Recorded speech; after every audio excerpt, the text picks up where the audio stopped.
Hello students, हमारे YouTube channel पर आपका हार्दिक स्वागत है। तो चलिए आज हम लोग जानते हैं एक बहुपद का व्यापक रूप या जनरल फॉर्म किस प्रकार से लिखा जाता है, उनका सामान्य नियम क्या है।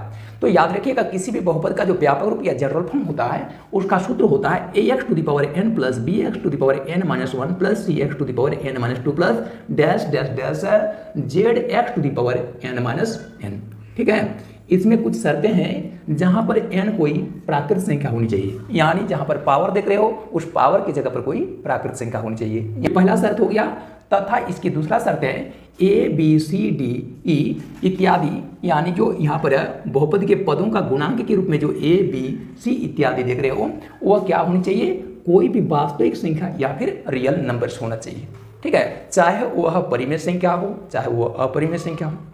b का मान, c का मान, d का मान, इस प्रकार से जितने सारे पद आएंगे उस पदों के गुणांक का मान कोई वास्तविक संख्या या रियल नंबर्स के रूप में होना चाहिए। साथ ही साथ में a नॉट इक्वल टू होना चाहिए 0, यानी इस बहुपद के जनरल फॉर्म का जो फर्स्ट वाला पद होगा, फर्स्ट वाले पद का जो गुणांक होगा उसका मान 0 नहीं होना चाहिए। ठीक है, जैसे उदाहरण के लिए मान के चलिए आपसे कहा जाए x चर में 4 घात वाले किसी बहुपद का व्यापक रूप लिखें। किसी बहुपद का व्यापक रूप या जनरल फॉर्म क्या होगा। तो इसके लिए आप क्या करेंगे, यहाँ पर लिख दोगे x, क्योंकि x चर में बहुपद का दिया है इसलिए आपको यहाँ पर x लिखना है। यदि y चर में कहा जाता है इस जगह पर y लिखना है, z चर में कहा जाता है तो z लिखना है। तो यहाँ ax टू दी पावर कितना होगा, तो यहाँ पर 4 घात वाले बहुपद की बात आई है तो n के जगह पर लिखा जाएगा 4 plus b x to the power कितना होगा n माइनस 1, यानी n का मान कितना है 4 है।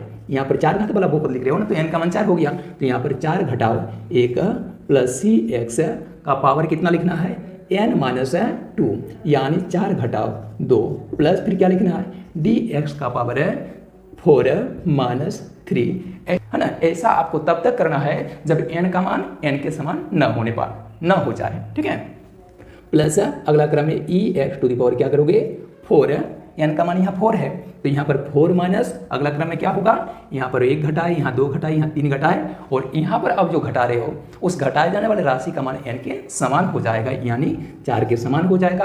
तो उस जगह पर आपको रोक देना है ये काम। ठीक है, यानी यहाँ पर n के बराबर की राशि जब यहाँ पर घटने लगे घात में तो ये काम आपको रोक देना है।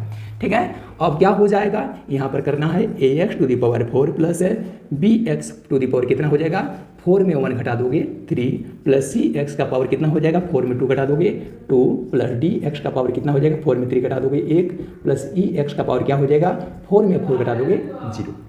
समझ गए। अब ध्यान रखना है यहाँ पर आप a के जगह पर, b के जगह पर, c के जगह पर, d के जगह पर और e के जगह पर कोई भी वास्तविक संख्या भर सकते हो, चाहे वह कोई प्राकृत संख्या हो, चाहे वो कोई पूर्ण संख्या हो, चाहे कोई पूर्णांक हो, चाहे परिमेय संख्या हो या फिर कोई अपरिमेय संख्या हो। साथ ही साथ में और एक चीज का ध्यान रखना है इसमें कि कोई वास्तविक संख्या तो a b c d e f इत्यादि के जगह पर भर सकते हो, लेकिन ध्यान रखना है इसमें जो बहुपद का पहला पद होगा उस बहुपद के पहला पद में जो गुणांक होगा a, उसके जगह पर 0 नहीं भरिएगा, वरना आपको अभिष्ट घात वाला बहुपद प्राप्त नहीं हो सकेगा। तो इस बहुपद में हम लोग क्या देख रहे हैं कि पहला पद है ax टू दी पावर 4, उसमें गुणांक कौन सा है a है, तो इस a के जगह पर 0 को छोड़कर कोई भी नंबर ले सकते हो, और आगे b c d e f g के जगह पर कोई भी संख्या ले सकते हो, उसमें कोई पाबंदी नहीं है।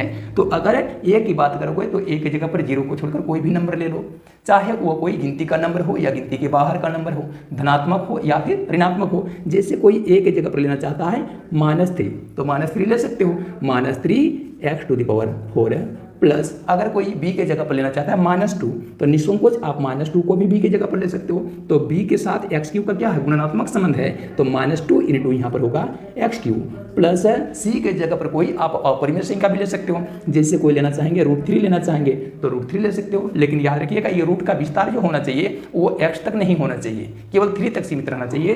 तो √3x² प्लस d के जगह पर कोई अगर कहेंगे कि नहीं वहाँ पर हम लोग 1/7 लेना चाहते हैं तो 1/7 भी क्या है, एक वास्तविक संख्या है, तो आप डी के जगह पर 1/7 भी ले सकते हो, x का पावर 1 प्लस अब कोई कहेंगे e के जगह पर हम लेना चाहते हैं -12 तो -12 ले सकते हो x टू द पावर 0। अब इसको सॉल्व कर लीजिए, आपको 4 घात वाले एक बहुपद प्राप्त हो जाएंगे। तो देखोगे इसको हल करने पर क्या मिलेगा, -3x to the power 4 plus minus minus और minus plus minus 2 into x cube, तो 2x क्यूब, फिर प्लस के प्लस √3 x² प्लस 1/7 x का पावर 1 है तो आप नहीं भी लिखेंगे तो x का पावर 1 माना जाएगा। अब plus minus plus minus minus और माइनस प्लस माइनस और 12x⁴। आप देख लीजिए इस बहुपद में कुल मिलाकर 1 2 3 4 5 पद प्राप्त हो गए और ये पांचों पद में पांचों ही पद क्या है, अलग अलग जात के हैं, यानी कोई भी पद आपस में समान पद या सजातीय पद के उदाहरण नहीं है। सो हम लोग इसका और शॉर्टकट प्राप्त नहीं कर सकते हैं, शॉर्टकट प्राप्त नहीं कर सकते हैं। तो उस स्थिति में क्या देख रहे हैं, घात वाले बहुपद का व्यापक रूप वो भी मानव रूप में प्राप्त हो जाएगा। ठीक है, देखिए यहाँ पर पहला पद में जो देख रहे हो वो चरराशि x का घात 4 है, दूसरा पद में x का घात 3 है, तीसरा पद में x का घात 2 है, चौथा पद में x का घात कुछ नहीं मतलब 1 है और पांचवा पद में देखिए x का घात 0 है। समझ पाए? तो इस तरह से इस बहुपद में जो चर राशि का घात है वो घटते क्रम में है, घात 4 घात 3 घात 2 घात 1 घात 0। तो ये मानव रूप में हो गया। साथ ही साथ में इस बहुपद में आई हुई चर राशि x का सर्वाधिक घात कितना है, तो power 4 power 3 power 2 power 1 power 0 में सर्वाधिक घात है पावर 4 की। तो अतः ये क्या हो गया, 4 घात वाले बहुपद हो गया जो कि एक चर राशि x में दिया हुआ है। ठीक है, तो इस प्रकार से हम लोग क्या लिखे कि x चर में 4 घात वाले किसी बहुपद को प्राप्त करने में सफल हो गए और इसे आप लोग आंसर कर देंगे। उम्मीद करते हैं आप लोगों को हमारी ये कॉन्सेप्ट अच्छी तरह समझ में आ गया होगा। ठीक, नेक्स्ट रोज में इसी प्रकार से अन्य कॉन्सेप्ट लेकर आपकी सेवा में हम दोबारा हाजिर होंगे। फिलहाल आज का क्लास यहीं पर करते हैं। Thank you, all the best.